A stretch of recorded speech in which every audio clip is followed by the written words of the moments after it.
Prince William, the future king, the golden boy, the one raised with the weight of a crown on his shoulders, has always known his past. From the time he could walk, he wasn't just in the palace, he was of the palace. Every move, every smile, every handshake, scripted, polished, royal approved. When his baby brother Harry, once cheeky charming and just a little wild, fell head over heels for Meghan Markle, William didn't freak out, not right away. Nope, he played it cool, observed, watched, measured, but behind that tight-lipped royal composure, William was worried, and not because Meghan was American or divorced or even a Hollywood actress. It wasn't what Meghan was. It was how she moved. Fast, bold, confident, too confident. And Harry was smitten, like completely swept up in her whirlwind. The once duty-bound prince had his eyes locked on one thing, Meghan, and William saw it. The way Harry was changing, how quickly it was happening. It wasn't just love, it was obsession. Meghan had charm, no doubt, but William felt something deeper, something off. So what did Big Brother do? He pulled Harry aside, not as the future monarch, not as the heir, but as a brother, a man who knew the game, who knew the cost of the crown, and he begged him to slow down. Take your time, get to know her, don't rush into this, he warned. But Harry didn't want to hear it.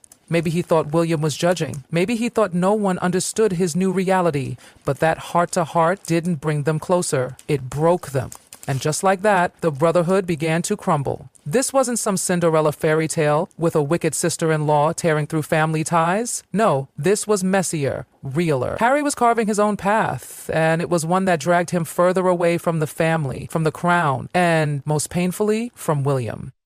And Meghan, let's be honest, she wasn't stumbling into Buckingham in a daze. She was intentional, smart, calculated, ambitious. Now, ambition isn't a sin, but honey, when you mix ambition with royal duty, that's a cocktail for chaos. Meghan wasn't trying to blend in, she came to stand out. At first, it was little things, snubbing dress codes, refusing certain staff instructions, raising eyebrows at royal protocol. But those little things snowballed, and soon it felt like Buckingham Palace had turned into the set of a reality show. The media ate it up, and Meghan, she seemed to love every bite, and Harry right by her side. Through scandals, through slammed doors, through screaming headlines, Harry didn't flinch. He stood firm, arm in arm with Meghan, even as the palace began to buckle. But the cost was everything. His relationship with William, his position in the monarchy, his entire sense of home. William watched it all unravel. And with every step Harry took toward Meghan's Hollywood world, he took another step away from his own blood. William saw it coming. He tried to stop it. He tried to save him. But Harry didn't just walk away. He ran. And Meghan, she wasn't bending for the crown, not 1 inch. She was here to make waves, and the tide was rising fast. So let's talk about what happened after the ring, the tiara, and that royal wedding. Behind the glitz, behind the smiles, something was brewing, and it was toxic. Insiders started whispering about behind-the-scenes drama that made palace life feel more like a war zone than a fairy tale. Staff began quitting, like not just resigning quietly, we're talking full-on walking out the gates, never looking back. Rumors swirled about Meghan clashing with aides over everything, from flower girl dresses to who sat where at events. The vibe, tense, ice cold, chaotic. The royal family, built on centuries of silence, restraint, and never complaining, was suddenly under siege from within. Meghan didn't just bring change, she brought Hollywood into Buckingham. And the palace, baby, it didn't know it hit it. William, furious. He wasn't just worried about tradition, he was heartbroken. His brother, the boy who once walked behind Princess Diana's coffin with him, the soldier who wore the same uniform, was now dragging the entire institution through the mud. And worse, he was doing it with his wife, for the world to see. Then came the royal nuke, the announcement. Harry and Meghan were stepping back from their royal duties. But let's be real. This wasn't a step back. It was a mic drop. No discussions, no private family meetings, just a flashy website, a press release, a publicity blitz. Boom. They wanted the titles, the security, the prestige, but none of the responsibility. They didn't want to be employees of the crown. They wanted to be influencers in royal clothing. And Queen Elizabeth, calm as ever, but behind that grandmotherly smile, she was holding the firm together with royal glue. William, though, he was livid, and not just at what Harry did, but how he did it. There were rules, unspoken contracts that even Diana respected, but Harry and Meghan rewrote the playbook in real time. So what happened next? America rolled out the red carpet. Harry and Meghan rebranded in record time. Oprah, Netflix, Spotify, primetime interviews, victimhood with a glamorous filter. Suddenly, they weren't royals. They were refugees from the firm. Meghan, the brave outsider who survived royal racism. Harry, the emotionally wrecked son of a cold, heartless monarchy. But those who knew them, who really knew the family, they weren't buying it. Sure, the institution isn't perfect. No one's denying that. But the level of drama Meghan and Harry served up, it felt scripted. Like every headline was a trailer for a docuseries. And Harry, he wasn't the same cheeky prince the world had once adored. The sparkle in his eyes? Gone. The carefree laugh, muffled. He looked like a man who'd become a guest star in someone else's spotlight. Friends from his military days said he had changed. He wasn't relaxed. He wasn't confident. He was cautious, like someone constantly watching his words. And that's when people started to ask the tough questions. Had Harry really escaped the palace? Or had he just walked into a different kind of prison? One made of curated content, photo ops, and 24/7 brand management, and behind all of it, Meghan, let's not forget, this is a woman who walked into the royal family and walked out a global brand. Power panels, media deals, fashion features, she had it all.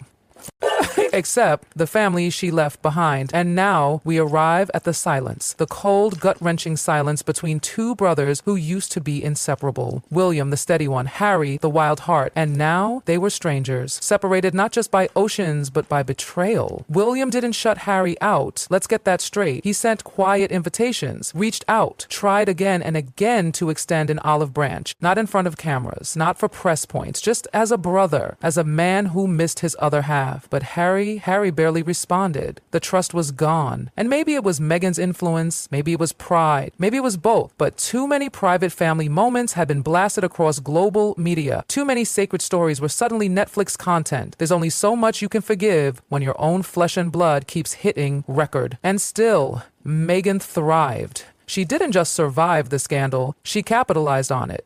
She stood tall on stages, trademarked inspirational phrases, and built her empire with the bricks of a crumbling monarchy.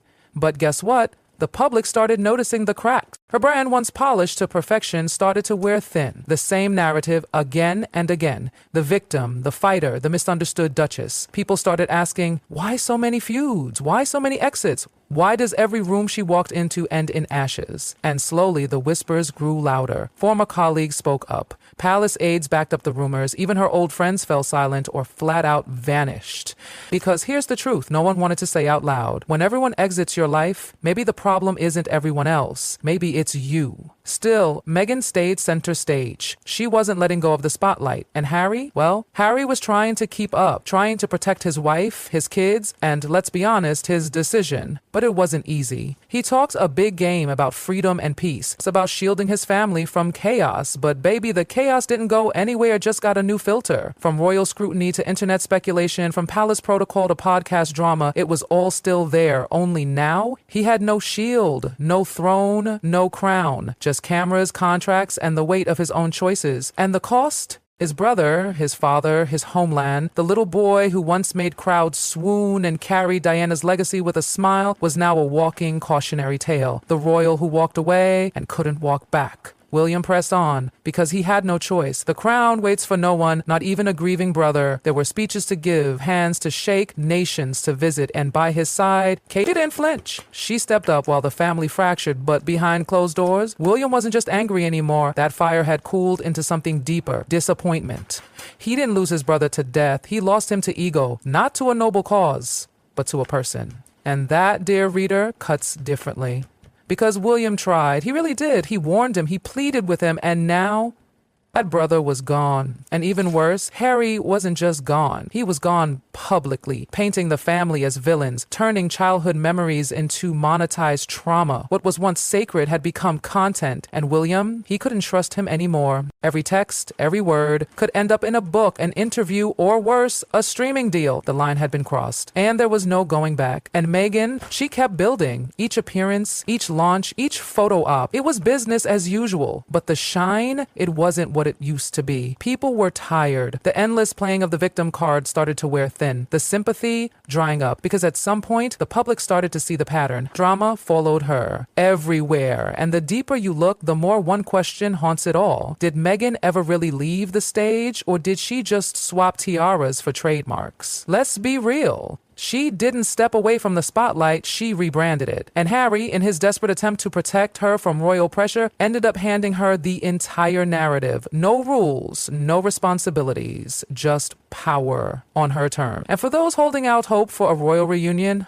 don't hold your breath. The silence between the brothers isn't just distance, it's damage. William has a kingdom to serve, Harry has a brand to protect. And somewhere in between, the love they once shared has been drowned by PR strategies, podcast microphones, and pride. This wasn't just a family disagreement, it was a collision of duty versus desire, legacy versus lifestyle, blood versus brand. And in the end, the real tragedy isn't the interviews or the lawsuits or the broken Christmases. It's the family that couldn't survive it all. Harry traded duty for choice. Meghan traded tradition for attention. And William, he stood in the middle of it all, trying to hold the line, trying to save his brother, and lost him in the process. Not all love stories are fairy tales. Sometimes they're just heartbreaks with a crown.